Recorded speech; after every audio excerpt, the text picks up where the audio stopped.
मंत्रिमंडळ बैठकीत शक्तीपीठ महामार्गाला पुन्हा मंजुरी।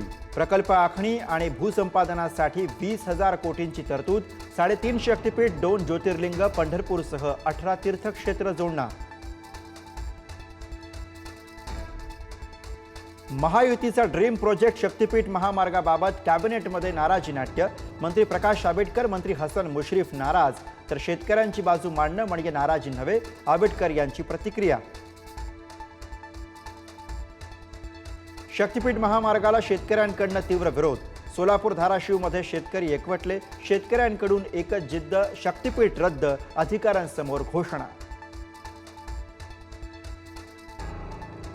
मुख्यमंत्री देवेंद्र फडणवीसांच्या मतदारसंघात 5 महिन्यात 8% मतदार वाढले। राहुल गांधींचा नवा आरोप, तर फडणवीसांकडून मवियाच्या विजयी उमेदवारांची आकडेवारी सादर।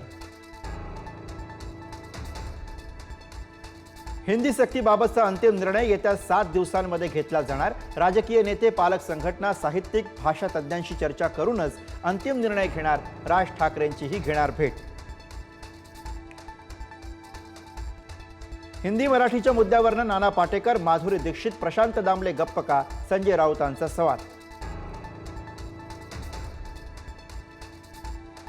सरकारमध्ये मोठ्या पदावर असलेल्या व्यक्तीनं सहकारी संस्थांच्या निवडणुका लढवू नये। अनौपचारिक गप्पांमध्ये नाव न घेता शरद पवार यांचा अजित पवारांना टोला। अमरावती जिल्हा बँक प्रकरणी बच्चू कडूंना मोठा दिलासा। बच्चू कडू यांचे जिल्हा बँकेचे अध्यक्ष आणि संचालक पद कायम। विभागीय सहनिबंधकाच्या निर्णयाला नागपूर हायकोर्टाची स्थगिती। 10वी आणि 12वीचे निकाल लागून 1.5 महिना उलटला तरी 30 लाख विद्यार्थी प्रवेशाच्या वेटिंगवर। शैक्षणिक वर्ष सुरू होण्यास ऑगस्ट-सप्टेंबर उजाडणार।